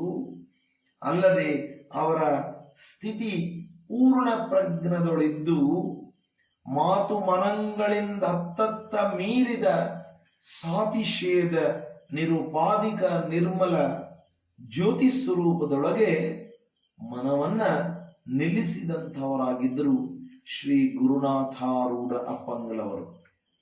ತನ್ನಿಮಿತ್ತ ಈ ಬಾಹ್ಯ ಜಗತ್ತಿನ ಗೊಡವೆಯೇ ಇಲ್ಲದೆ, ಜಾಗೃತಿಯೇ ಇಲ್ಲದೆ ಅವರು ಸದಾ ಹಸುಮಗುವಿನಂತೆ ಪರಮಾನಂದದೊಳಿರ್ತಕ್ಕಂಥ ಬ್ರಹ್ಮಸ್ಥಿತಿ, ಬ್ರಹ್ಮಭಾವ, ಪೂರ್ಣ ಪ್ರಜ್ಞ ಸ್ಥಿತಿಯಲ್ಲಿ ಗುರುನಾಥಾರೂಢರು ಸರ್ವತಾ ಆಸೀನರಾಗಿರ್ತಕ್ಕಂಥವರಿದ್ದರು. ಅಂಥ ನಿಜ ಸ್ಥಿತಿಯನ್ನು ಹೊಂದುವುದು ಬಹುಶ್ರೇಷ್ಠವು. ಅಂಥ ನಿಜ ಸ್ಥಿತಿಯನ್ನು ಹೊಂದಿದಂತಹ ಭಕ್ತನು ಜನ್ಮ ಸಾರ್ಥಕ್ಯ ಹೊಂದುವನು ಹಾಗೂ ಈ ಜಗದ ವ್ಯವಹಾರಗಳಿಂದ ವಿಮುಖನಾಗಿ ಪರಮಾನಂದಮಯನಾಗಿರಲಿಕ್ಕೆ ಕಾರಣೀಭೂತವಾಗ್ತಕ್ಕಂಥ ಪರಮ ಪವಿತ್ರ ಅವಕಾಶ ಮಾನವ ಜನ್ಮಕ್ಕೆ ಪ್ರಾಪ್ತಿಯಾಗಲು ಸಾಧ್ಯವಿರುವುದಾಗಿದೆ. ಆದರೆ ಆ ಪಯಣ ಮಾಡತಕ್ಕಂಥ, ಆ ಮಾರ್ಗದಲ್ಲೂ ಪಯಣ ಮಾಡತಕ್ಕಂಥ ತೀವ್ರ ಇಚ್ಛೆ ಯಾವ ಮಾನವನ ಅಂತಃಕರಣದಲ್ಲಿ ಉದಯ ಆಗ್ತದೆಯೋ ಅಂಥಾತನಿಗೆ ದೊರೆಯತಕ್ಕಂಥ ಪವಿತ್ರವಾದ ಪರಮಾವಕಾಶವೇ ಪೂರ್ಣ ಪ್ರಜ್ಞ ಸ್ಥಿತಿ. ಒಮ್ಮೆ ಕೆಲ ಯಾತ್ರಿಕರು ಗೋಕರ್ಣದಿಂದ ಹುಬ್ಬಳ್ಳಿ ಮಾರ್ಗವಾಗಿ ಯಾತ್ರೆ ಹೋಗುವವರಿದ್ದರು. ಹಾಗೆ ಶ್ರೀ ಸಿದ್ಧಾರೂಢ ಗದ್ದುಗೆ ದರ್ಶನಕ್ಕಾಗಿ ಬಂದರು. ಆ ಸಮಯದಲ್ಲಿ ಕೈಲಾಸ ಮಂಟಪದಲ್ಲಿ ಶ್ರೀ ಗುರುನಾಥಾರೂಢರನ್ನು ಕೂಡ್ರಿಸಿ ಭಜನೆ ಮಾಡುತ್ತಾ ಭಕ್ತರು ತಲ್ಲೀನರಾಗಿದ್ದರು. ನೋಡ್ರಿಪ್ಪ, ಕೆಲ ಯಾತ್ರಿಕರು ಗೋಕರ್ಣದಿಂದ ಹುಬ್ಬಳ್ಳಿ ಮಾರ್ಗವಾಗಿ ಯಾತ್ರೆಯನ್ನು ಪೂರ್ಣಗೊಳಿಸಿ ಹೋಗ್ತಕ್ಕಂಥವರಿದ್ರು. ಅವರು ಆಗಾಗಲೇ ಸಿದ್ಧಾರೂಢ ಅಪ್ಪಾರವರು ಕೈಲಾಸ ಮಂಟಪವನ್ನು ನಿರ್ಮಾಣ ಮಾಡಿಸಿದ್ರು.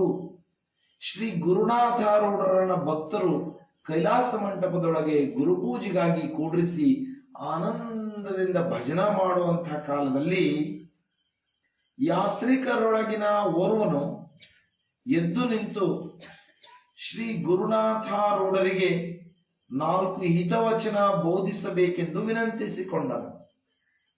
ಆ ಯಾತ್ರಿಕರಲ್ಲಿ ಒಬ್ಬ ಗುರುನಾಥಾರೂಢರಿಗೆ ಕೈಲಾಸ ಮಂಟಪದೊಳಗ ಎದ್ದು ನಿಂತು ಒಂದು 4-6 ಹಿತವಚನಗಳನ್ನ ತಾವು ವಿಚಾರ ಮಾಡಬೇಕು ಅಂತ ಹೇಳಿ ಪ್ರಾರ್ಥನೆ ಮಾಡಿದ.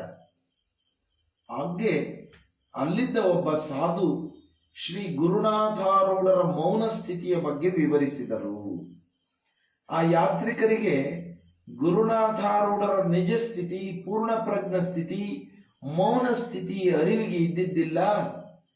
ಆಗ ಅವನ ಪ್ರಶ್ನಾ ನಂತರ ಅಲ್ಲಿಯೇ ಇದ್ದಂತಹ ಒಬ್ಬ ಸಾಧು ಗುರುನಾಥಾರೂಢರ ಮೌನ ಸ್ಥಿತಿಯ ಬಗ್ಗೆ, ಪೂರ್ಣ ಪ್ರಜ್ಞ ಸ್ಥಿತಿಯ ಬಗ್ಗೆ ಯಾತ್ರಿಕರಿಗೆ ವಿಚಾರ ಮುಟ್ಟಿಸಿದರು. ಇನ್ನೋರ್ವ ಅಜ್ಞಾನಿ ಯಾತ್ರಿಕನು ಎದ್ದು ನಿಂತು, ಇಂಥ ದೊಡ್ಡ ಮಠದಲ್ಲಿ ಈ ಸ್ವಾಮಿಗಳು ಮೌನದಿಂದಿದ್ದರೆ ಉಪಯೋಗವಿಲ್ಲ. ಭಕ್ತರನ್ನು ಪ್ರೀತಿಯಿಂದ ಮಾತನಾಡಿಸಬೇಕು. ತತ್ವಜ್ಞಾನ ವಿಷಯ ವಿಚಾರ ಪ್ರವಚನ ಮಾಡಬೇಕು. ಇಷ್ಟು ದೊಡ್ಡ ಮಠದ ಆಗು ಹೋಗುಗಳನ್ನ ನೋಡಬೇಕು. ಈಗಿದ್ದು ಈ ಸ್ವಾಮಿಗಳು ಮೌನವಾಗಿರುವುದು ಈ ಪ್ರಖ್ಯಾತ ಮಠದ ದುರ್ದೈವ. ಹೀಗೆ ಏನೇನೋ ಜೋರಾಗಿ ಒದರುತ್ತಿದ್ದರು. ನೋಡ್ರಿಪ್ಪ, ಒಬ್ಬಾತನೊಬ್ಬನು ಯಾತ್ರಿಕರಲ್ಲಿರ್ತಕ್ಕಂತಹ ಅಜ್ಞಾನಿ ಗುರುನಾಥಾರೂಢರ ನಿಜ ಸ್ಥಿತಿಯನ್ನ ತಿಳಿಸಿದಾಗ್ಯೂ ಅವ ನಾನಾ ಪ್ರಕಾರದ ಗುರು ನಿಂದನೆಯನ್ನ ಮಾಡಲಿಕ್ಕೆ ಹಚ್ಚಿಬಿಟ್ಟ. ಸ್ವಾಮಿಗಳು ಇದೆಲ್ಲವನ್ನು ಕೇಳಿಸಿಕೊಳ್ಳುತ್ತಾ ಮೌನದಿಂದಲೇ ನಸು ನಗುತ್ತಿದ್ದರು. ಹಾಗೆ ಈ ಘಟನೆ ನಡೆಯುತ್ತಿರುವಾಗೆ ಶ್ರೀ ಗುರುನಾಥಾರೂಢರು ಇದೆಲ್ಲವನ್ನ ಶ್ರವಣ ಕೇಳಿಸಿಕೊಂಡರೂ ಸಹ ಅವರು ಮೌನದಿಂದಲೇ ನಸು ನಗುತ್ತಿದ್ದರು. ಅಷ್ಟರಲ್ಲಿ ಒದರುತ್ತಿದ್ದವನ ಕಂಠದಲ್ಲಿ ಏನೊಂದು ವ್ಯತ್ಯಾಸವಾಗಿ ಧ್ವನಿ ಕಡಿಮೆಯಾಗುತ್ತಾ ಮಾತು ನಿಂತು ಹೋದವು. ನೋಡ್ರಿಪ್ಪ, ಯಾವ ಯಾತ್ರಿಕನಲ್ಲಿ ಒಬ್ಬ ಅಜ್ಞಾನಿ ಒದರುತ್ತಿದ್ನೋ ಅವನ ಮಾತುಗಳು ಹಾಗೆ ಧ್ವನಿ ಕಡಿಮೆಯಾಗುತ್ತಾ ಕಂಠದಲ್ಲಿ ಏನೋ ವ್ಯತ್ಯಾಸ ಆಗಿ ಮಾತು ನಿಂತು ಹೋದವು. ಅಲ್ಲಿದ್ದವರೆಲ್ಲ ಏನಾಯಿತು ಎಂದು ಗಾಬರಿಗೊಂಡಾಗೆ ಅವನು ಮಾತನಾಡಲು ಬರುತ್ತಿಲ್ಲ ಎಂಬುದಾಗಿ ಕೈ ಸನ್ನೆ ಮಾಡಿದನು. ಯಾವ ಗುರುನಾಥಾರೂಢರನ್ನ ನಿಂದನೆ ಮಾಡ್ತಾ ಇದ್ದಂತ ಅಜ್ಞಾನಿ ಯಾತ್ರಿಕನು ಗುರುವಿನ ಬಗ್ಗೆ ಏನು ಒದರುತ್ತಿದ್ದನೋ ಅವನಿಗೆ ಒದರುತ್ತಾ ಅಂತ ಹೇಳಿದ್ರೆ ಮಾತನಾಡುತ್ತಾ ತನ್ನ ಕಂಠದಲ್ಲಿ ಏನೋ ವ್ಯತ್ಯಾಸ ಆದಂತಾಗಿ ಅವನ ಮಾತನಾಡುತ್ತಿದ್ದರೂ ಸಹ ಧ್ವನಿ ಹೊರಗೆ ಬರಲೊಲ್ಲದು. ಹಾಗೆ ಹೋಗಿಬಿಡಿತು. ಆದ್ಯವ ನನಗೆ ಮಾತನಾಡಲು ಬರುತ್ತಿಲ್ಲ ಎಂಬುದಾಗಿ ಅಜ್ಞಾನಿ ಯಾತ್ರಿಕ ಕೈ ಸನ್ನೆ ಮಾಡಿದನು. ತಕ್ಷಣವೇ ತನ್ನ ತಪ್ಪಿನ ಅರಿವಾಗಿ ಪಶ್ಚಾತ್ತಾಪ ಹೊಂದಿ ಗುರುಪಾದದಲ್ಲಿ ಕ್ಷಮಿಸಬೇಕೆಂದು ಪ್ರಾರ್ಥಿಸಿದನು. ಆಗ ತತ್ಕ್ಷಣವೇ ಅವನಿಗೆ ಅರಿವಿಗೆ ಬಂತು, ಗುರುವನ್ನ ನಿಂದಿಸಿದ್ದರ ಫಲವಾಗಿ ನನಗೆ ಕಂಠದಲ್ಲಿ ಏನೋ ಒಂದು ವ್ಯತ್ಯಾಸವಾಗಿ ಮಾತುಗಳು ನಿಂತು ಹೋದವು ಅನ್ನೋದು ಆ ಅಜ್ಞಾನಿ ಯಾತ್ರಿಕನಿಗೆ ಅರ್ಥವಾಯಿತು. ತಕ್ಷಣವೇ ತನ್ನ ತಪ್ಪಿನ ಅರಿವಾಗಿ ಪಶ್ಚಾತ್ತಾಪ ಹೊಂದಿ ಗುರುಪಾದದಲ್ಲಿ ಕ್ಷಮಿಸಬೇಕೆಂದು ಪ್ರಾರ್ಥಿಸಿದನು. ತನ್ನ ತಪ್ಪಿನ ಅರಿವಾಗಿ ಗುರುಚರಣಗಳಲ್ಲಿ ಗುರುನಾಥಾರೂಢರ ಚರಣಗಳಲ್ಲಿ ಓಡಿ ಹೋಗಿ ತನ್ನ ತಪ್ಪಿನ ಅರಿವಾಗಿ ತನ್ನದು ತಪ್ಪಾಯಿತೆಂದು ಗುರುಚರಣಗಳಲ್ಲಿ ಪ್ರಾರ್ಥಿಸಿದನು. ಕ್ಷಮಿಸಬೇಕೆಂಬುದಾಗಿ ಸದ್ಗುರು ಚರಣಗಳಲ್ಲಿ ಪ್ರಾರ್ಥಿಸಿದನು. ಆಗ ಅವನಿಗೆ ಶ್ರೀಗಳು ವಿಭೂತಿ ಹಚ್ಚಿ ಬಾಯಲ್ಲಿ ಅಂಗಾರ ಪಾದೋದಕ ಹಾಕಿದ ಮೇಲೆ ಸಾವಕಾಶವಾಗಿ ಪುನಃ ಮಾತನಾಡಿದನು. ನೋಡಿದಿರ ಸದ್ಭಕ್ತರುಗಳಿರ, ಶ್ರೀ ಗುರುನಾಥಾರೂಢರ ಸನ್ನಿಧಿಯಲ್ಲಿ ಕೈಲಾಸ ಮಂಟಪದಳು ಎಂಥ ವಿಶೇಷವಾದ ವಿಚಿತ್ರವಾದ ಗುರುಮಹಿಮಾ ಜರುಗಿರ್ತಕ್ಕಂಥದ್ದಿದೆ. ಈ ಗುರು ಮಹಿಮೆಯನ್ನ ವರ್ಣಿಸಲು ಅಸಾಧ್ಯವಾಗಿರ್ತಕ್ಕಂಥದ್ದು. ಹಾಗೆಯೇ ಕಂಠದಲ್ಲಿ ಏನೋ ವ್ಯತ್ಯಾಸವಾಗಿ ಧ್ವನಿ ಕಡಿಮೆಯಾಗುತ್ತಾ ನಿಂತು ಹೋದಂತ ಯಾತ್ರಿಕನು ಪಶ್ಚಾತ್ತಾಪ ಹೊಂದಿ ಗುರುಚರಣಗಳಲ್ಲಿ ಪ್ರಾಪ್ತನಾದಾಗೆ ಶ್ರೀ ಗುರುನಾಥಾರೂಢರು ಅವನಿಗೆ ವಿಭೂತಿಯನ್ನ ಹಚ್ಚಿ ಬಾಯಲ್ಲಿ ಅಂಗಾರ ಪಾದೋದಕ ಹಾಕಿದ ಮೇಲೆ ಸಾವಕಾಶವಾಗಿ ಪುನಃ ಮಾತನಾಡಿದನು. ಇದನ್ನು ಕಂಡು ಸರ್ವ ಭಕ್ತರು ಜಯ ಜಯಕಾರ ಮಾಡಿದರು. ಹ್ಯಾಂಗೆ ಜಯ ಜಯಕಾರ ಮಾಡಿದರು ಅಂತ ಹೇಳಿದ್ರೆ, ಶ್ರೀ ಸಿದ್ಧಾರೂಢ ಸ್ವಾಮಿ ಮಹಾರಾಜ್ ಕಿ ಜೈ, ಶ್ರೀ ಗುರುನಾಥಾರೂಢ ಸ್ವಾಮಿ ಮಹಾರಾಜ್ ಕಿ ಜೈ ಎಂಬುದಾಗಿ ಭಕ್ತ ಜನರೆಲ್ಲ ಆನಂದದಿಂದ ಜಯ ಜಯಕಾರವನ್ನು ಮಾಡುವಂಥವರಾದರು. ಶ್ರೀಗಳಲ್ಲಿ ಅನನ್ಯ ಭಕ್ತಿ ಹೊಂದುವವರಾದರು. ಹಾಗೆ ಕೆಲ ಮಂದಿ ಇನ್ನೂ ಗುರುಚರಣಗಳಲ್ಲಿ ಅಲ್ಪ ಸ್ವಲ್ಪ ಭಕ್ತಿ ಹೊಂದಿದ್ದವರೆಲ್ಲ ಈ ಘಟನೆಯ ತರುವಾಯ ಅನನ್ಯ ಭಕ್ತಿಯನ್ನು ಹೊಂದುವಂಥವರಾದರು. ಅದರಂತೆ ಅನೇಕ ಪವಾಡಗಳು ಜರುಗತೊಡಗಿದವು. ಯಾಕೆ ಈ ಪವಾಡ ನಡೆಯಿತೋ? ಸಹಜ ಪವಾಡ ಇದೆ. ಪವಾಡ ಅಂತ ಹೇಳಿದ್ರೆ ಶಿವಾನಂದ ಅಪ್ಪಂಗಲವರು ಹೇಳ್ತಿದ್ರು, ತನ್ನ ಕರಗಳನ್ನ ಬೀಸುತ್ತಾ ಭಕ್ತರಿಗೆ ಏನೇನೋ ವಸ್ತುಗಳನ್ನ, ನಾಶ್ವರವಾಗಿರ್ತಕ್ಕಂಥ ಜಡ ವಸ್ತುಗಳನ್ನ ಸೃಷ್ಟಿಸಿ ಕೊಡ್ತಕ್ಕಂಥದ್ದು ಶಾಶ್ವತವಾಗಿರ್ತಕ್ಕಂಥದ್ದಲ್ಲ, ಅದು ಹೆಚ್ಚು ದಿನ ಉಳಿತಕ್ಕಂಥದ್ದಲ್ಲ. ಅದೆಲ್ಲ ಪವಾಡ ಆಗಬೇಕು. ಆದರೆ ಹೆಂಗಪ್ಪ ಆಗಬೇಕಂತ ಹೇಳಿದ್ರೆ ಅದು ಸಹಜವಾಗಿ ಆಗಬೇಕು ಅಂತ ಶ್ರೀ ಶಿವಾನಂದ ಸ್ವಾಮಿಗಳವರು ಏನು ಹೇಳ್ತಿದ್ರೋ ಅದೇ ಪರಿಯಲ್ಲಿ ಶ್ರೀ ಗುರುನಾಥಾರೂಢರ ದಿವ್ಯ ಸನ್ನಿಧಿಯಲ್ಲಿ ಸಹಜವಾದಂತಹ ಪವಾಡ ನಡೆದು ಹೋಯಿತು. ಇದೇ ಬಗೆಯಲ್ಲಿ ಅನೇಕ ಪವಾಡಗಳು ಜರುಗಿರ್ತಕ್ಕಂಥವಿದ್ದಾವೆ. ಅವುಗಳಲ್ಲಿ ಕೊಬ್ಬಿದ ಹೋರಿಗಳು ಜನರನ್ನೆಲ್ಲ ಗಾಸಿಗೊಳಿಸುತ್ತಾ ಹುಬ್ಬಳ್ಳಿಯೊಳಗೆ ತಿರುಗುತ್ತಿದ್ದವು. ಶ್ರೀ ಗುರುನಾಥಾರೂಢರನ್ನು ಕಂಡಾಗೆ ತಲೆಬಾಗಿಸಿ ನಿಂತವು. ನೋಡ್ರಿಪ್ಪ, ಎರಡು ಗೂಳಿಗಳು, ಕೊಬ್ಬಿದ ಹೋರಿಗಳು ಹುಬ್ಬಳ್ಳಿಯೊಳಗೆ ತಿರುಗುತ್ತಿದ್ದುವಂತೆ. ಆದರೆ ಒಮ್ಮೆ ಗುರುನಾಥಾರೂಢರನ್ನ ಕಂಡ ತಕ್ಷಣ ಅವು ತಲೆಬಾಗಿಸಿ ಸುಮ್ಮನೆ ನಿಂತವು. ಇದು ಗುರುಮಹಿಮೆ, ಗುರುವಿನ ಪವಾಡ ಎಂಬುದಾಗಿ ವರ್ಣಿಸಿರ್ತಕ್ಕಂಥವರಿದ್ದಾರೆ. ಭೂತವಾಸದ ಮನೆ ಎಂಬ ಗೃಹದೊಳಗೆ ಶ್ರೀಗಳ ಪ್ರವೇಶ ಮಾಡಿ ಭೂತ ಭಯ ನಿವಾರಣೆಯಾಯಿತು. ಯಾರೋ ಒಬ್ಬರು ಭಕ್ತರ ಮನೆಯಲ್ಲಿ ಭೂತವಾಸ ಇದೆ, ನಾವು ಆ ಮನೆಯಲ್ಲಿ ವಾಸ ಮಾಡಲಿಕ್ಕೆ ಸಾಧ್ಯ ಇಲ್ಲ ಅಂತೇಳಿ ಪಶ್ಚಾತ್ತಾಪ ಪಡುತ್ತಿರುವಾಗೆ ಶ್ರೀಗಳೇ ಸ್ವತಃ ಆ ಗೃಹಕ್ಕೆ ಹೋಗಿ ಗೃಹ ಪ್ರವೇಶ ಮಾಡಿ ವಾಸ್ತವ್ಯ ಮಾಡಿದ್ದಾಗೆ ಅಲ್ಲಿರ್ತಕ್ಕಂತಹ ಭೂತದ ಭಯ ಆ ಗೃಹದ ಮಂದಿಗೆ ನಿವಾರಣೆಯಾಗಿರ್ತಕ್ಕಂಥದ್ದನ್ನ ನಾವು ಪವಾಡವಾಗಿ ಗಮನಿಸಬಹುದಾಗಿದೆ. ಭಕ್ತರೊಳಗೆ ಅನೇಕ ಮಂದಿಗೆ ನಾನಾ ಪ್ರಕಾರದ ರೋಗಗಳನ್ನ ನಿವಾರಣೆಗೊಳಿಸಿದರು. ಅನೇಕ ಮಂದಿ ಭಕ್ತರು ಗುರುನಾಥಾರೂಢರಲ್ಲಿ ಹೊಟ್ಟೆ ನೋವು, ಚರ್ಮ ರೋಗ ಇತ್ಯಾದಿ ರೋಗಗಳಿಂದ ಬಾಧೆ ಪಡುತ್ತಾ ಬರ್ತಿದ್ರು. ಅವುಗಳಿಗೆ ಶ್ರೀ ಗುರುನಾಥಾರೂಢರು ರೋಗ ನಿವಾರಣೆಯನ್ನು ಮಾಡತಕ್ಕಂಥ ದಿವ್ಯ ಶಕ್ತಿಯನ್ನು ಹೊಂದಿರತಕ್ಕಂಥವರಾಗಿದ್ದರು. ಕೃಪಾದೃಷ್ಟಿ ಮಾತ್ರದಿಂದಲೇ ಭಕ್ತರ ಮನೋಇಚ್ಛೆಗಳನ್ನು ಪೂರ್ಣಗೊಳಿಸಿದರು. ಕಾರಣ ಸದ್ಗುರು ಸಿದ್ಧಾರೂಢಪ್ಪರವರ ಆಜ್ಞೆಯಂತೆ ವಚನರಹಿತರಾಗಿ ಶಬ್ದದ ನುಡಿಗಳನ್ನು ನುಡಿಯದೆ ಮೌನವಾಗಿಯೇ ಕೃಪಾದೃಷ್ಟಿಯಿಂದಲೇ ಭಕ್ತರ ಮನೋಇಚ್ಛೆಗಳನ್ನ ಪೂರೈಸತಕ್ಕಂತಹ ಕರುಣಾಮಯಿಯಾದರು ಶ್ರೀ ಗುರುನಾಥಾರೂಢರು. ಕಿರು ನಗು ಸೂಸಿ ಭಕ್ತರನ್ನು ಸಂಕಷ್ಟಗಳಿಂದ ಬಿಡಿಸಿದರು. ಗುರುನಾಥಾರೂಢರು ಯಾವ ಸಂಕಷ್ಟಗಳಲ್ಲಿರ್ತಕ್ಕಂತಹ ಭಕ್ತನು ತನ್ನ ಬಳಿಗೆ ಬಂದಾಗೆ ಕಿರು ನಗೆಯನ್ನ ಅಕಸ್ಮಾತ್ತಾಗಿ ಸೂಚಿಸಿದರು ಅಂತ ಹೇಳಿದ್ರೆ, ಹಾಗೆ ಸಂಕಷ್ಟಗಳಿಂದ ಬಂದಂತಹ ಭಕ್ತನು ಪರಮಾನಂದಮಯನಾಗಿ ಹೋಗ್ತಿದ್ದಂತೆ. ನೋಡ್ರಿಪ್ಪ, ಅವರ ಕಿರು ನಗೆ ದೊರೆತಂತಹ ಭಕ್ತರೇ ಆನಂದಮಯರಾಗಿ ಹೋದರು, ಜನ್ಮ ಸಾರ್ಥಕ್ಯವನ್ನು ಹೊಂದಿದರು.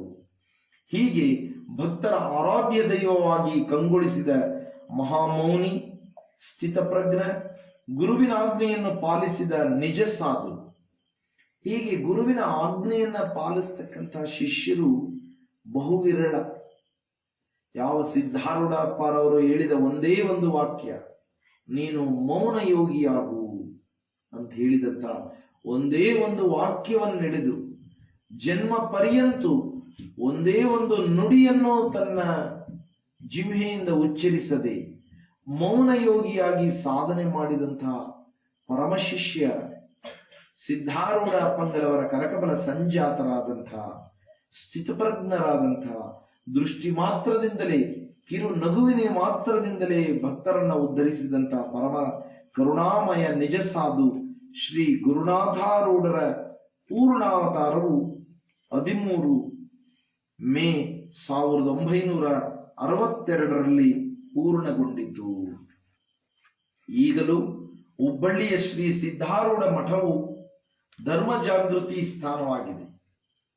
ಭಕ್ತರ ಇಷ್ಟಾರ್ಥ ಮನೋಕಾಮನೆಗಳನ್ನು ಪೂರೈಸುವ ಪವಿತ್ರ ಧಾಮವಾಗಿದೆ.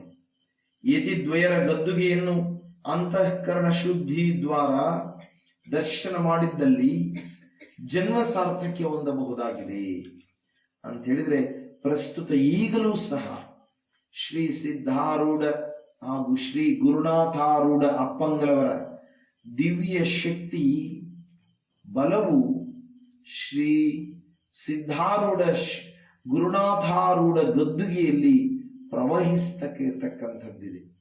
ಅಲ್ಲಿ ದರ್ಶನ ಮಾತ್ರದಿಂದ ಜನ್ಮ ಸಾರ್ಥಕ್ಯ ಹೊಂದತಕ್ಕಂತಹ ಶಕ್ತಿ ಆ ಸೂಕ್ಷ್ಮವಾಗಿರ್ತಕ್ಕಂತಹ ಗುರುವಿನ ಸಹಜ ಪವಾಡವನ್ನ ಭಕ್ತನಾಗಿರ್ತಕ್ಕಂಥವರು ಈಗಲೂ ಕಾಣಲಿಕ್ಕೆ ಸದಾವಕಾಶವಿದೆ. ಈ ಅಧ್ಯಾಯಗಳು ಪರಮ ಸದ್ಗುರು ಶ್ರೀ ಗುರುನಾಥಾರೂಢರ ಅಪಾರವಾದ ಸುಜ್ಞಾನದ ವಿಚಾರವನ್ನು ಸಂಕ್ಷಿಪ್ತವಾಗಿ ವಿವರಿಸಿದೆ. ಶ್ರೀಗಳ ಬಗೆಗೆ ಹೆಚ್ಚಿನ ವಿಚಾರ ತಿಳಿಯಬೇಕಿದ್ದಲ್ಲಿ ಮೌನಯೋಗಿ ಶ್ರೀ ಗುರುನಾಥಾರೂಢ ಚರಿತ್ರೆ ಎಂಬ ಸದ್ಗ್ರಂಥವನ್ನ ಪಠಿಸುವುದು ಸೂಕ್ತ. ಇಂತೆಂಬಲ್ಲಿಗೆ ಶ್ರೀ ಶಿವಾನಂದ ಕಥಾಮೃತದೋಳು ಶ್ರವಣ ಮಾತ್ರದಿಂದ ಸಕಲ ಪಾಪದೋಷ ನಿವಾರಿಸುವ ಈ 3ನೇ ಅಧ್ಯಾಯವನ್ನು ಶ್ರೀ ಸಿದ್ಧಾರೂಢ, ಶ್ರೀ ಗುರುನಾಥ ಹಾಗೂ ಶ್ರೀ ಶಿವಾನಂದ ಸ್ವಾಮಿಗಳವರ ಚರಣಾರವಿಂದಗಳಲ್ಲಿ ಸಮರ್ಪಿಸಿರುವೆನು.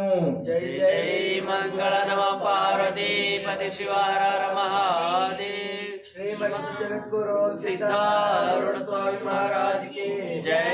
सद्गुरु गुरुनाथारूढ़ स्वामी महाराज की जय. सद्गुरु शिवपुत्र स्वामी महाराज की जय. सद्गुरु बसवानंद स्वामी महाराज की जय. सद्गुरु शिवानंद स्वामी महाराज की जय. सद्गुरु चिदानंद भारती स्वामी महाराज की जय. आदिशक्ति पादक की नमस्ते नमस्ते नमः. सकल साधु संत महाराज की जय. मंडली के जय. हर गुरु मंगल नम पार्वती पति शिव हर हर महादेव. श्रीमद रमारमण गोविंद. ಶ್ರೀ ಗುರುಭ್ಯೋ ನಮಃ. ಸದ್ಗ್ರಂಥ ಮಹಾತ್ಮೆ. ಪರಶಿವನ ಪರಾವತಾರಿ, ಪರಬ್ರಹ್ಮ ಸ್ವರೂಪಿ, ಶಾಂತ ಸದ್ಗುಣಮಣಿ, ತಾರಕೋಪದೇಶಕಾರಕ, ಭಕ್ತರ ಭವಬಂಧ ನಿವಾರಕ, ಪರಮ ಸದ್ಗುರು ಶ್ರೀ ಸಿದ್ಧಾರೂಢರ ದಿವ್ಯ ಮಂಗಲಮಯ ಚರಣ ಹಿಡಿಯುವುದೇ ಶ್ರೇಷ್ಠವು.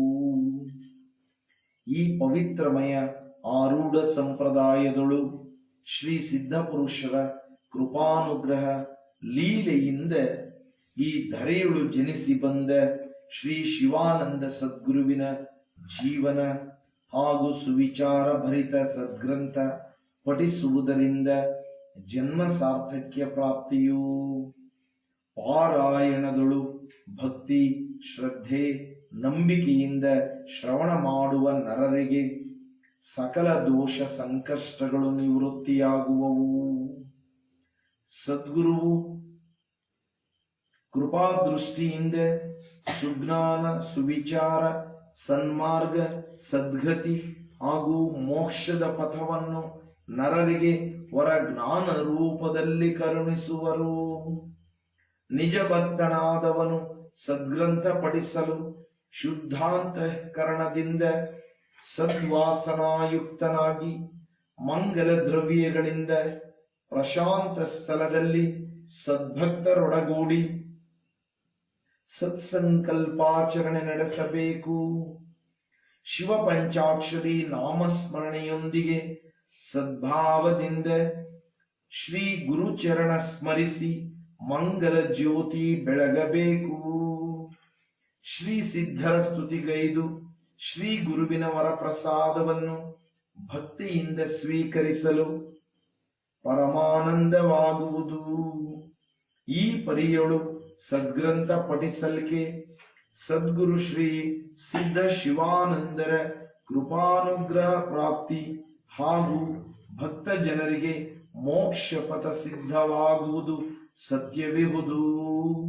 ಓಂ ನಮಃ ಶಿವಾಯ. ಜೈ ಜೈ ಮಂಗಳ ನಮ ಪಾರ್ವತಿ ಪತಿ ಶಿವ ಹರ ಮಹಾದೇವ. ಶ್ರೀಮದ್ ರಮಾರಮಣ ಗೋವಿಂದ. ಶಿವಾಯ ನಮಃ. ಶಿವಾಯ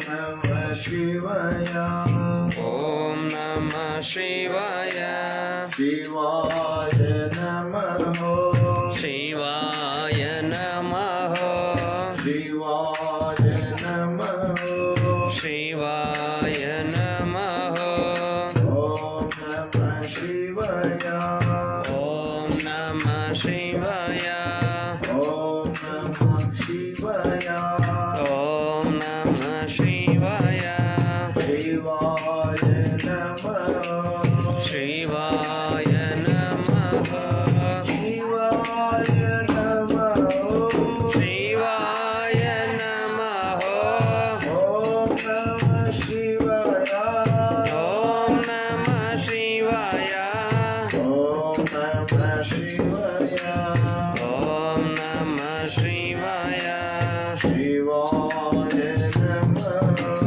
ಶಿವಾಯ ನಮಃ ಜೈ ಜೈ ಮಂಗಲ ನಮಃ ಪಾರ್ವತಿ ಪತಿ ಶಿವ ಹರ ಹರ ಮಹಾದೇವ್ ಶ್ರೀಮದ್ರಮಾರಮಣ ಗೋವಿಂದ ಸದ್ಗ್ರಂಥ ಮಂಗಲ ಆರತಿ ಬೆಳಗುವೆ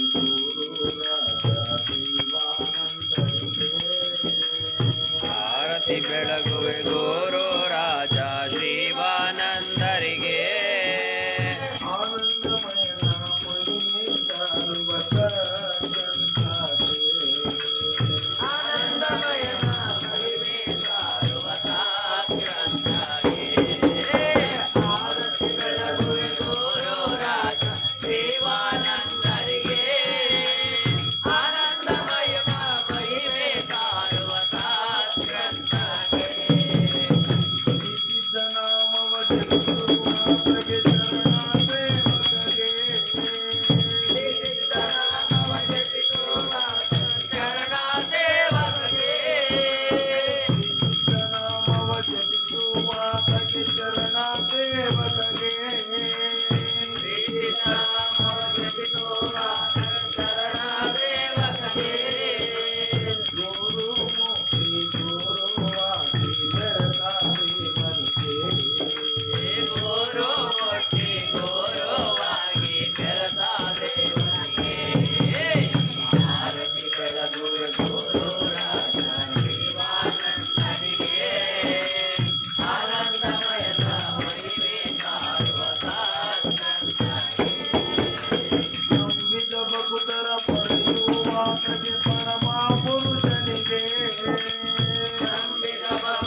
ಆರತಿ ಬೆಳಗ್ಗೆ ಗುರು ರಾಜ ಶಿವಾನಂದರಿಗೆ ಆನಂದಮಯ ಮಹಿಮೆ ಸಾರುವ ಸಾಗ್ರಸಾಗೆ ಸದ್ಗುರು ಸೇವೆಯ ಭಕ್ತಿಯು ಕೈಗಳು ಬಯಸಿದಾರಗೆ ಸದ್ಗುರು ಸೇವೆಯ ಭಕ್ತಿಯನ್ನು ವಹಿಸಿದಾರಗೆ ಸದ್ಗುರು ಸೇವೆಯ ಭಕ್ತಿಯು ಕೈಗಳು ಬಯಸಿದಾರಗೆ ಸದ್ಗುರು ಸೇವೆಯ ಭಕ್ತಿಯನ್ನು ವಹಿಸಿದಾರಗೆ ಜೀವನ್ ಭಕ್ತಿಯ ಕರುಣಿಸುವಂತ ಶ್ರೀ ಶಿವಾನಂದರಿಗೆ ಜೀವನ್ ಭಕ್ತಿಯ ಕರುಣಿಸುವಂತ ಶ್ರೀ ಶಿವಾನಂದರಿಗೆ ಆರತಿ ಬೆಳಗುವೆ ಗುರು ರಾಜ ಶಿವಾನಂದರಿಗೆ ಆನಂದಮಯ ಮಹಿಮೆ ಸಾರುವ ಸಾಗ್ರಸಾಗೆ ಗುರು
पार्वती शिव महादेव श्रीमद जगद्गुरु सीतारूढ़ स्वामी महाराज को जय सद्गुरु गुरुनाथ रूढ़ स्वामी महाराज को जय सद्गुरु शिवपुत्र स्वामी महाराज को जय सद्गुरु बसवानंद स्वामी महाराज को जय सद्गुरु शिवानंद स्वामी महाराज को जय सद्गुरु चिदानंद भारती स्वामी महाराज को जय आदिशक्ति पाद के नमस्ते नमस्ते नमः सकल साधु संत महाराज को जय भक्त मंडली को जय हर गुरु मंगल नम पार्वती पति शिव हर हर महादेव श्रीमद रमण गोविंद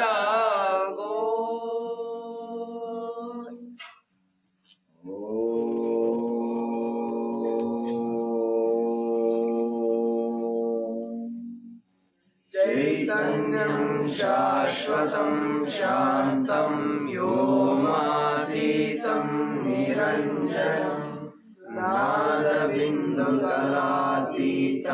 तस्मै श्रीगुरुवे नमः सर्वे जनाः सुखिनो भवन्तु ॐ शान्ति शान्ति शान्तिः सर्वे